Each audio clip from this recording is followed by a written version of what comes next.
Hello बच्चों, start करते हैं आज lecture number 2 morphology of flowering plants. Topic है stem. Stem develop from the प्लीम्यूल।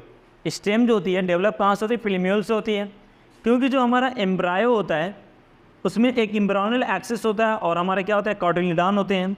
Cotyledon के नीचे वाले पार्ट को रेडिकल कहते हैं जो रूट बनाता है, और ऊपर वाले पार्ट को हम क्या कहते हैं? प्लीम्यूल कहते हैं जो सूट बनाता है, ठीक है, या कह दो तुम्हारा स्टेम बनाता है। तो ये प्लांट ये हमारा एम्ब्रायो डेवलप हुआ और हमारे प्लांट का फॉर्मेशन होगा, ठीक है। ये हमारा क्या हो गया? पूरा प्लांट बन गया। तो ये जो ग्राउंड के ऊपर वाला जो पार्ट है ना, इसी को हम क्या कहते हैं? स्टेम या सूट सिस्टम कहते हैं। और जो प्लांट्स का पार्ट टुवर्ड्स द ग्रेविटी होता है उसे हम क्या कहते हैं? पॉजिटिवली जियोट्रॉपिक, और जो अपोजिट होता है उसे हम क्या बोलते हैं? Negatively geotropic. तो स्टेम हमारी कैसी हो जाएगी? निगेटिवली जियोट्रॉपिक हो जाएगी। स्टेम का काम क्या होता है?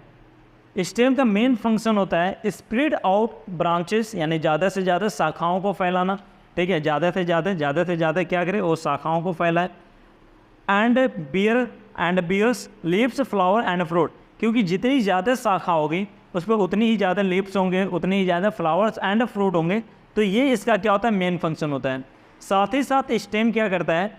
वाटर मिनरल्स एंड फोटोसिंथेसिस को कंडक्ट भी करता है, क्योंकि जो हमारी रूट वाटर और मिनरल को एब्जॉर्ब कर रही है, इसे लीफ तक पहुंचाना है।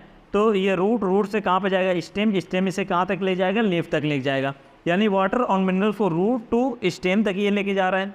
अब यहाँ पे फोटोसिंथेसिस के थ्रू जो फूड बनेगा, यानी फोटोसिंथेट बनेगा, इसे ये क्या करेगा? यहाँ तक रूट तक भी लेके आएगा। यानी वाटर मिनरल एंड फोटोसिंथेट को ये क्या कर रहा है? तुम्हारा कंडक्ट भी करा रहा है। अगर मान लीजिए आपको बहुत सारी लकड़ियाँ ला के दे दी जाए जिसमें रूट की भी है स्टेम भी है, तो अगर हम डिफ्रेंशिएट कैसे करेंगे इसमें कौन सी रूट है और कौन सी स्टेम की लगी है? तो कह रहा है रूट और स्टेम को डिफ्रेंशिएट करने का सबसे अच्छा फंडा होता है नोड एंड इंटर नोड, क्योंकि जो हमारी स्टेम होती है ना, इसके पास नोड और इंटर नोड होती है, जबकि रूट के पास नोड और इंटर नोड क्या होती हैं? एब्सेंट होती हैं। आइए देखें, जैसे आप अगर गन्ना देखें तो गन्ने में क्या होता है? इस तरीके से होता है, इस तरीके से होता है। तो ये जो गांठ है ना, इसे हम क्या बोलते हैं? ये जो गांठ है इसे हम क्या बोलते हैं? नोड बोलते हैं। और दो नोड के बीच की जो लोकेशन होती है इसे हम क्या बोलते हैं? इंटर नोड बोलते हैं। तो जो हमारी लीफ होती है, ठीक है, अगर हमारे प्लांट्स हैं तो प्लांट्स में जो लीफ लगी होती है वो कहाँ? इसी गांठ पे लगी होती है, और इस गांठ को ही हम क्या करें? नोड। और दो नोड के बीच की डिस्टेंस को हम क्या कहते हैं? इंटर नोड, ठीक है, इसे हम क्या कहेंगे? इंटर नोड कहेंगे।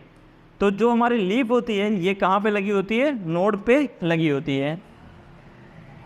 अब होता क्या है कि जो हमारे स्टेम है इसका मेन फंक्शन तो spread out branches bear the leaves flower and fruit है, लेकिन इसके अलावा भी कुछ लीफ या कुछ स्टेम ऐसी होती हैं जो स्टोरेज ऑफ फूड करती हैं। जो क्या करते हैं? स्टोरेज ऑफ फूड करती हैं, सपोर्ट भी करती हैं, ठीक है, ये क्या करती हैं? सपोर्ट भी करती हैं।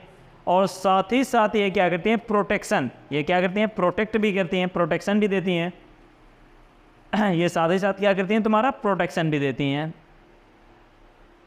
अगर हाँ एक मिनट, ये क्या करें? तुम्हारा प्रोटेक्शन भी दे रही हैं, और ये तुम्हारा क्या करती हैं?